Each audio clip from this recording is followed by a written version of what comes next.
نحمده ونصلي على رسوله الكريم اعوذ بالله من الشیطان الرجیم بسم اللہ الرحمن الرحیم رب اشرح لي صدری ویسر لي امری واحلل عقدۃ من لسانی یفقهوا قولی. ڈیئر طلبہ و طالبات، السلام علیکم ورحمۃ اللہ وبرکاتہ. تقویت الایمان کتاب کا باب اول، توحید کا بیان، اس کے متعلق آج کچھ بات چیت کریں گے ہم. سب سے پہلے تو عام طور پر لوگوں میں شرک پھیلا ہوا ہے، یعنی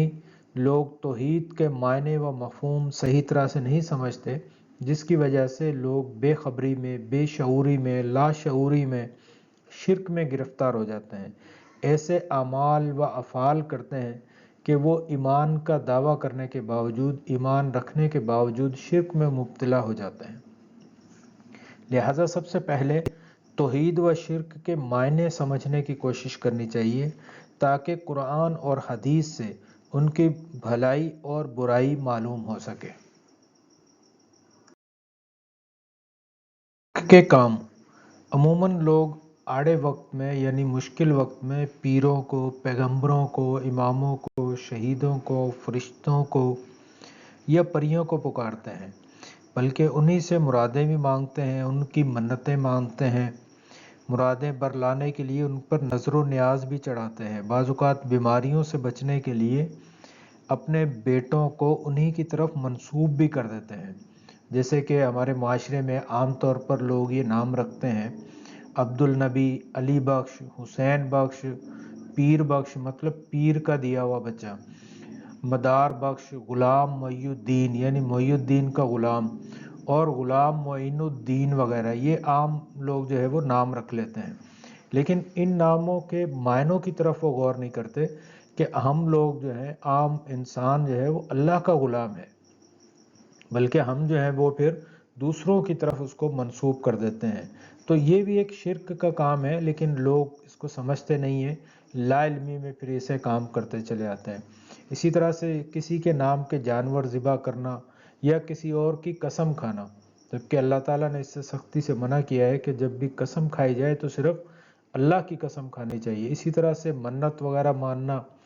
لوگ جو ہے وہ کبھی کنڈوں کی یا کسی مزار پہ جا کے کسی بابے کی، کسی بزرگ کے نام کی منت مانتے ہیں کہ اگر میرا یہ کام ہو گیا تو میں وہاں جا کر کسی مزار پر چادر چڑھاؤں گا، یا وہاں پر جو ہے وہ ہم جھاڑو دیں گے. ایک مزار ہے ہمارے ہاں، وہاں پر لوگ جو ہے وہ نمک کی تھیلی رکھتے ہیں منت مانگ کے. تو اس طرح سے کسی اللہ کے علاوہ کسی کے نام پر جانور ذبح کرنا، قسم کھانا، منت مانگنا وغیرہ، یہ سارے شرک کا کام ہیں. اللہ تعالیٰ فرماتے ہیں: وَمَا يُؤْمِنُ أَكْثَرُهُم بِاللَّهِ إِلَّا وَهُم مُشْرِكُونَ، یعنی لوگ ان میں سے اکثر ایسے بھی لوگ ہیں جو کہ اللہ کو تو مانتے ہیں لیکن پھر بھی شرک کر رہے ہوتے ہیں. تو یہ شرک کی قسم جو ہے وہ ہمارے ہاں عام طور پر پائی جاتی ہے. یعنی دعویٰ تو ایمان کا کیا جاتا ہے، لیکن کام شرک کے کیے جاتے ہیں. جب ایسے لوگوں سے یہ سوال کریں کہ تم لوگ تو ایمان کا دعویٰ کرتے ہو، لا الہ الا اللہ پڑھتے ہو، تو پھر اس قسم کے شرک میں کیوں گرفتار رہتے ہو؟ تو وہ آگے سے جواب دیتے ہیں کہ ہم شرک نہیں کر رہے ہیں، بلکہ انبیاء اور اولیاء سے محبت رکھتے ہیں، ان کے عقیدت مند ہیں. وہ جواب مزید دیتے ہیں کہ شرک تو تب ہوتا ہے جب ہم انہیں اللہ کے برابر سمجھیں، بلکہ ہم تو انہیں اللہ کے بندے اور مخلوق سمجھتے ہیں. اور یہ بھی وہ کہتے ہیں کہ ہم انہیں جو ہے وہ انہیں اللہ تعالیٰ نے قدرت اور تصرف بخشا ہے، یعنی ان کو ایک طاقت دی ہے، اس لیے ان کو پکارنا اللہ ہی کو پکارنا ہے، ان سے مدد مانگنا اللہ ہی سے مدد مانگنا ہے. بلکہ وہ کہتے ہیں کہ یہ ہمارے سفارشی اور وکیل ہیں، یعنی یہ اللہ ہمیں دیتا نہیں ہے، ڈائریکٹ مانگنے سے اللہ ہماری سنتا نہیں ہے، ہمیں دیتا نہیں ہے. تو ان کے ذریعے سے اگر ہم ان کو کہیں گے تو یہ اللہ سے ہماری سفارش کرتے ہیں، اور ان کو پکارنے سے اللہ کے پکارنے کا یعنی اللہ کا تقرب حاصل ہو جاتا ہے. اس لیے جو ہے وہ پھر یہ شرک کے کام کرتے ہیں. جبکہ یہ بھی بالکل اسی طرح سے ہے کہ جیسے نبی صلی اللہ علیہ وسلم کے دور میں عہد رسالت میں بھی جو ہے وہ لوگ یہی کام کرتے تھے. آگے ہم اسی کے بارے میں آگے بات کریں گے. شرک کے کاموں کے بارے میں اللہ تعالیٰ اس کا واحد سبب جو بتاتے ہیں، قرآن نے جو فیصلہ کیا ہے کہ یہ قرآن و حدیث کو چھوڑ کر شریعت میں عقل سے کام لیتے ہیں، جھوٹے افسانوں کے پیچھے لگے ہوئے ہیں، یہ غلط قسم کی رسموں کو ان کی دلیلیں پیش کرتے ہیں، جبکہ پیغمبر کے سامنے بھی لوگ اسی قسم کی دلیلیں پیش کیا کرتے تھے کہ یہ دیکھیں، یہ تو ہمارے بزرگوں سے یہ چیزیں چلی آ رہی ہیں، ہمارے آباء و اجداد یہ کام کر رہے ہیں، تو یہ تم کو نئی چیزیں لے کر آ گئے ہو۔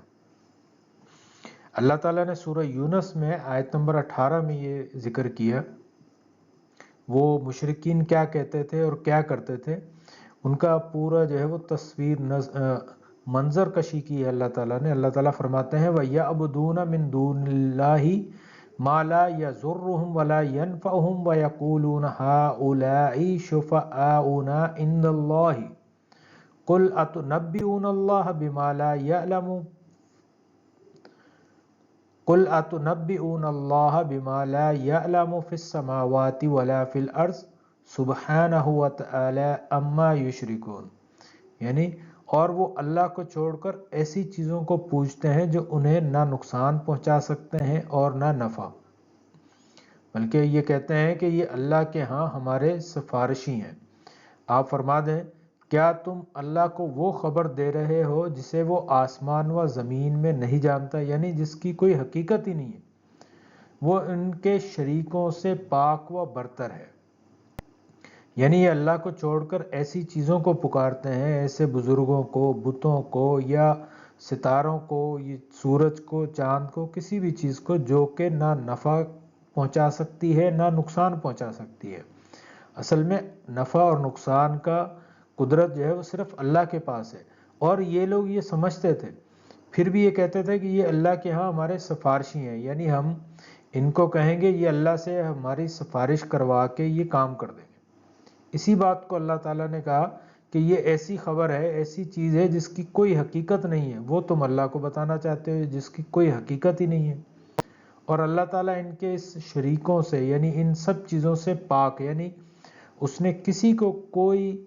قدرت و تصرف نہیں دیا ہے کہ وہ اس کے سامنے کوئی بات کر سکے، سفارش کر سکے،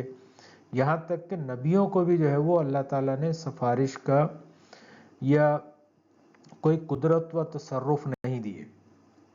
تو اگر کوئی وہاں پر سفارش کرے گا ابھی تو وہ صرف اللہ کی اجازت سے، اس کے علاوہ جو ہے وہ کوئی سفارشی وہاں پر نہیں ہوگا۔ اللہ کے سوا کوئی قادر نہیں ہے۔ مشرک جن چیزوں کے پرستار ہیں، یعنی جن کی بھی وہ عبادت کرتے ہیں، پوجا کرتے ہیں، چاہے وہ نبی ہوں، ولی ہوں، یا بت ہوں، یا کسی کے مجسمے ہوں، ستارے ہوں، کسی بھی چیز کی وہ جن کی بھی پوجا کرتے ہیں، عبادت کرتے ہیں، وہ بالکل بے بس ہیں، یعنی ان کے اختیار میں کسی کو بھی نہ کوئی نقصان پہنچانے کی قدرت ہے، نہ ہی جو ہے وہ کسی کو فائدہ پہنچا سکتے ہیں۔ اگر انبیاء اور اولیاء کی سفارش بھی جو ہے وہ اللہ ہی کے اختیار میں ہے، تو لہٰذا مشکل وقت میں کسی کو بھی پکارنے کا کوئی فائدہ نہیں ہے، تو صرف اور صرف اللہ تعالیٰ ہی ہے جو کہ قادر مطلق ہے، جو ہر جگہ پر مشکل کشا بھی ہے، وہ ہر مشکل میں، آڑے وقت میں وہی مدد کرنے والا ہے۔ اللہ تعالیٰ فرماتے ہیں سورہ زمر میں، الا للہ الدین الخالص والذین اتخذوا من دونہ اولیاء ما نعبدهم الا لیقربونا الی اللہ زلفی ان اللہ یحکم بینہم فیما ہم فیہ یختلفون ان اللہ لا یہدی من ہوا کاذب کفار۔ دیکھو، اللہ ہی کے لیے خالص دین ہے، اور جو اللہ کو چھوڑ کر دوسروں کو حمایتی بناتے ہیں اور کہتے ہیں کہ ہم ان کی صرف اس لیے عبادت کرتے ہیں کہ وہ ہم کو مرتبہ میں اللہ کے نزدیک کر دیں، تو یقیناً اللہ ان کے اختلافات میں فیصلہ فرمائے گا۔ یاد رکھو کہ اللہ جھوٹے اور ناشکرے کی رہبری نہیں فرماتا، یعنی کہ دین جو ہے وہ صرف اللہ کے لیے ہے، یعنی جو چیز اللہ بتائے گا وہی دین ہے، اس کے علاوہ کسی اور کے پاس کوئی اختیار نہیں ہے کہ وہ دین کے احکامات جو ہے وہ اپنی طرف سے وضع کر سکے، بنا سکے، اور دوسری بات یہ اللہ نے کہی کہ جو لوگ اللہ کو چھوڑ کر دوسروں کو حمایتی بناتے ہیں، سفارشی بناتے ہیں، دوسروں کو مددگار بناتے ہیں، تو یہ ذہن میں رکھیں کہ عبادت جو ہے وہ صرف اللہ ہی کی جائے گی۔ یہ جو لوگوں نے اختلافات پیدا کیے ہیں، نئی نئی چیزیں پیدا کر دی ہیں، ان کے اختلافات، اس کا فیصلہ اللہ تعالیٰ فرما دے گا۔ اور ایسے کام کرنے والے جو ہیں وہ کون ہیں؟ وہ جھوٹے اور ناشکر ہیں۔ یعنی سچی بات تو یہ ہے کہ لا الہ الا اللہ، اس کے علاوہ اگر کسی اور کی عبادت کی جائے گی تو وہ سارا کیا ہے؟ جھوٹ ہے، اور وہ ناشکری بھی ہے۔ کیوں کہ ہمیں پیدا کرنے والی ایک اللہ کی ذات ہے، اس نے ہمیں سب کچھ دیا، تمام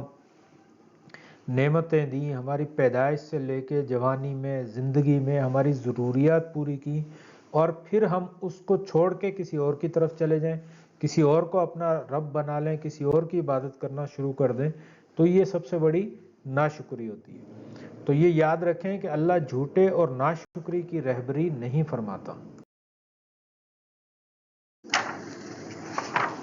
یعنی کہ اللہ کے سوا کوئی قادر نہیں ہے، اسی طرح سے اللہ کے سوا کوئی حمایتی بھی نہیں ہے۔ اللہ انسان کے بہت قریب ہے، یہاں تک کہ شاہرگ سے بھی زیادہ قریب ہے، لیکن اس کو چھوڑ کر لوگوں نے یہ بات بنا لی ہے، یہ بات تراش کر لی ہے کہ بت ہمیں اللہ سے قریب کر دیں گے، جبکہ اللہ تعالیٰ جو ہے وہ لوگوں کو براہ راست سب کی سنتا ہے اور سب کی امیدیں برلاتا ہے، سب کی امیدیں پوری بھی کرتا ہے۔ اور لوگوں نے اللہ کو ٹھکرا کر غیروں سے دعائیں کرنے لگ گئے، غیروں سے جو ہے وہ غیروں کو اپنا اللہ کے مقابلے میں حمایتی سمجھنا شروع کر دیا، جبکہ اللہ تعالیٰ فرماتے ہیں کہ مجھ سے مانگو میں تم سب کو دوں گا، اور اللہ تعالیٰ دیتا بھی ہے۔ جبکہ ہم دیکھیں کہ اللہ کے علاوہ جتنے ہیں انہوں نے کس چیز کو پیدا کیا؟ انسان کی ضرورت کی تمام چیزیں، جو بنیادی ضروریات ہیں، وہ ساری کی ساری اللہ تعالیٰ نے ہی پیدا کی ہیں، اور پھر اس کو چھوڑ کر جو ہے وہ ہم کسی اور کو حمایتی بنا لیں، تو ایسے احسان فراموشوں اور جھوٹوں کو اللہ کیسے ہدایت دے سکتا ہے؟ یعنی جو کوئی غیروں کو یہ سمجھ کر پوجے کہ ان کے پوجنے سے اللہ کی نزدیکی مل جائے گی، تو وہ مشرک، جھوٹا اور اللہ تعالیٰ کی نعمتوں کو ٹھکرا دینے والا ہے۔ تو اللہ تعالیٰ سے یہ دعا کرنی چاہیے، کوشش کرنی چاہیے کہ ہم صرف اللہ ہی کی حمایت میں آ جائیں، اللہ کی ہی پناہ میں آ جائیں، اللہ سے ہی مدد مانگیں۔ سے یہ بھی ذہن میں رکھیں کہ اللہ کے سوا کوئی کارساز نہیں ہے، یعنی کام بنانے والا، یہ جو کہا جاتا ہے نا بگڑیاں بنانے والا، جو ہمارے کام سدھار دے گا، صحیح کر دے گا، ہماری مدد کر دے گا۔ تو اللہ تعالیٰ نے کائنات میں اپنے جیسا تصرف یعنی طاقت اور اختیار کسی کو نہیں دیا۔ یہ بگڑی بنانے والا صرف اللہ کی ذات ہے۔ عہد رسالت میں نبی صلی اللہ علیہ وسلم کے زمانے میں جو ابو جہل اور جو دوسرے لوگ جو مشرک تھے، وہ بھی بتوں کو اللہ کے برابر نہیں سمجھتے تھے، بلکہ اس کی مخلوق سمجھتے تھے۔ جی ہاں، اس کی مخلوق بھی سمجھتے تھے، اور پھر کہتے تھے کہ یہ جو ہے وہ اللہ کے، ہمیں اللہ کے قریب کر دیتے ہیں۔ اللہ کو بھی مانتے تھے اور بتوں کو بھی مانتے تھے۔ یہ اللہ تعالیٰ سورہ المومنون میں فرماتے ہیں، کل من بیدہ ملکوت کل شیء وہو یجیر ولا یجار علیہ ان کنتم تعلمون سیقولون للہ قل فأنا تسحرون۔ یعنی کہو کہ اگر تم جانتے ہو تو بتاؤ کہ وہ کون ہے جس کے ہاتھ میں ہر چیز کی بادشاہی ہے، اور وہ پناہ دیتا ہے، اور اس کے مقابل کوئی کسی کو پناہ نہیں دے سکتا۔ تو یہ فوراً کہہ دیں گے کہ ایسی بادشاہی تو اللہ ہی کی ہے، کہو کہ پھر تم پر جادو کہاں سے پڑھا جاتا ہے؟ یعنی کہ اگر اللہ تعالیٰ نے یہ کہا کہ ان سے سوال کرو، ان کے سوال اور پھر ان کا جواب بھی اللہ تعالیٰ نے قرآن میں اس کو پوری طرح سے نقل کر دیا کہ ان سے سوال پوچھو کہ کون ہے جو اللہ سے ہر چیز کی، جس کے ہاتھ میں بادشاہی ہے، یعنی سب کا قادر ہے، سب کا مالک ہے، وہ کون ہے؟ تو یہ جواب دیں گے کہ اللہ ہے۔ تو پھر اس کے مقابلے میں تم اللہ کو چھوڑ کر جو ہے وہ دوسروں کو جو ہے وہ اللہ کے برابر سمجھنے لگ جاتے ہو، دوسروں کو اللہ کے مقابلے میں جن کو قدرت اور تصرف دینے لگ جاتے ہو۔ تو پھر اللہ نے کہا کہ ان سے کہو کہ پھر تم پر کیوں، کہاں سے یہ جادو ہو جاتا ہے؟ یعنی جب سب چیز تم مانتے بھی ہو سمجھتے بھی ہو پھر جو ہے وہ دوسروں کی طرف بتوں کی طرف کیوں چلے جاتے ہو؟ یعنی پتہ بھی ہے اور پھر جو ہے وہ اللہ کو چھوڑ کر کسی اور طرف نکل جاتے ہیں۔ یعنی شرک کی حقیقت کی اگر بات کی جائے تو شرک صرف یہ نہیں ہے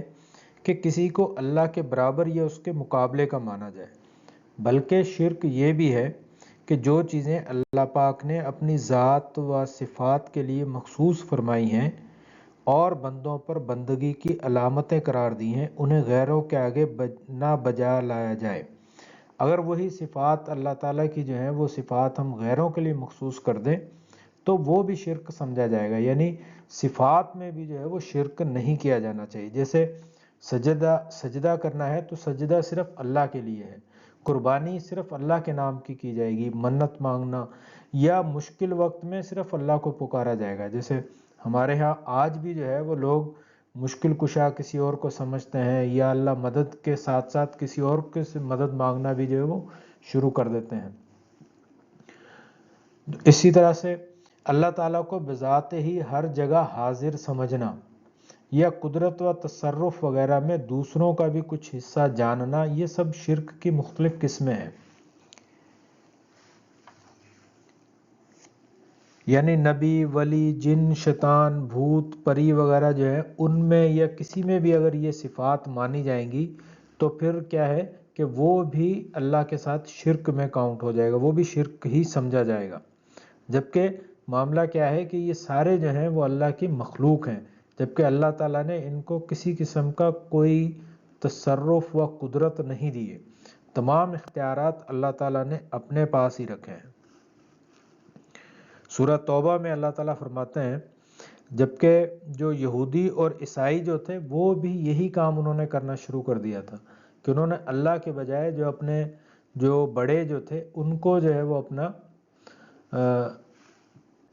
مددگار سمجھنا شروع کر دیا تھا۔ اللہ تعالیٰ فرماتے ہیں اتخذوا احبارهم ورهبانهم اربابا من دون اللہ والمسیح ابن مریم وما امروا الا ليعبدوا الها واحدا لا الہ الا ہو سبحانہ عما یشرکون، سورۃ توبہ کی آیت نمبر 31 میں انہوں نے اللہ کے بجائے اپنے علماء اور درویشوں کو رب بنا لیا اور مسیح ابن مریم کو بھی، حالانکہ انہیں ایک ہی الہ کی عبادت کا حکم دیا گیا تھا جس کے سوا کوئی عبادت کے لائق نہیں، جو مشرکوں کے شرک سے پاک و بلند و برتر ہے۔ یعنی یہود و نصارہ جو تھے، یہودی اور عیسائی جو تھے، وہ یہ سب جانتے تھے کہ اللہ ہی سب کا مالک ہے۔ یعنی ان کی جو کتابیں تھیں تورات میں، انجیل میں، زبور میں، یہ واضح طور پر بتا دیا گیا تھا اور آج بھی وہ موجود ہے کہ الہ جو ہے وہ صرف اللہ ہی ہے، یعنی اسی کی عبادت کرنی ہے۔ لیکن انہوں نے اپنے علماء کو، درویشوں کو، پادریوں کو، ربیوں کو،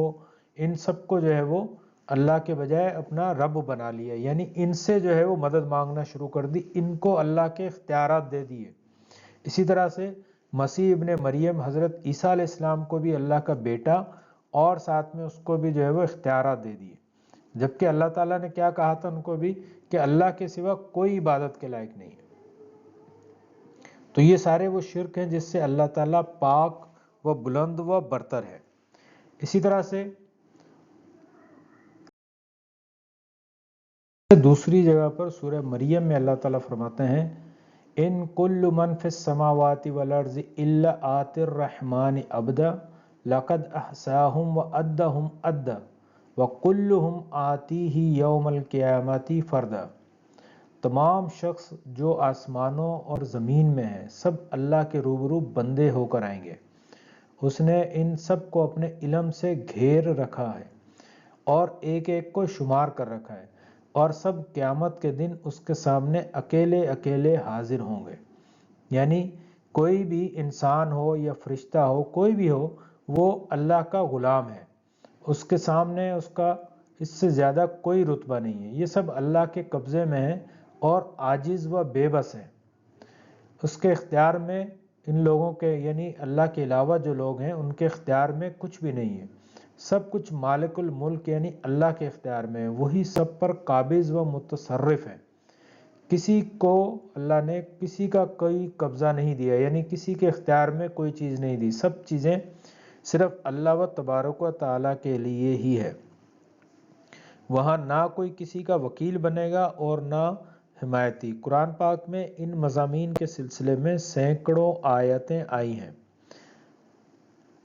تو جس نے ان آیات کو یعنی توحید کو سمجھ لیا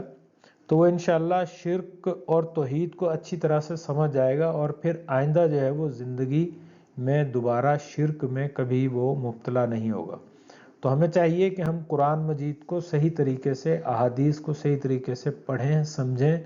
اور اپنے ارد گرد ہونے والے معاملات کو، واقعات کو، لوگوں کے عقائد کو، نظریات کو صحیح طرح سے جانچیں، پرکھیں اور تولیں، تاکہ ہم زندگی میں ایسا نہ ہو کہ ہم ایمان کا بھی دعویٰ کر رہے ہوں، توحید کا بھی دعویٰ کر رہے ہوں، اور پھر جو ہے وہ لا علمی میں، بے شعوری میں، پھر شرک میں مبتلا ہو جائیں۔ تو اس لیے یہ چند آیات جو ہیں وہ صرف نمونے کے طور پر سامنے رکھی گئی ہیں، ورنہ اور بہت ساری آیات، یعنی قرآن ایسی آیات سے جو ہے وہ بھرا ہوا ہے۔ تو اسلام کا جو بنیادی جو کلیہ ہے، جو بنیادی جو کلمہ ہے، وہ یہی ہے کہ لا الہ الا اللہ، یعنی یہ ایک وہ واضح اصول ہے جو اسلام کو دوسرے تمام مذاہب سے ممتاز کرتا ہے۔ وہ کیا ہے کہ توحید، یعنی صرف ایک اللہ کی عبادت کی جائے، لا الہ الا اللہ، اور محمد رسول اللہ، یعنی ایک اللہ کی عبادت کی جائے اور محمد صلی اللہ علیہ وسلم کے طریقے سے وہ عبادت کی جائے۔ وآخر دعوانا ان الحمدللہ رب العالمین۔ نیکسٹ ہم انشاءاللہ اس کے تقویت الایمان کا دوسرا باب، جس میں شرک کی قسمیں جو ہیں وہ اس پر ہم بات کریں گے انشاءاللہ تعالی۔ وآخر دعوانا ان الحمدللہ رب العالمین۔ السلام علیکم ورحمۃ اللہ وبرکاتہ۔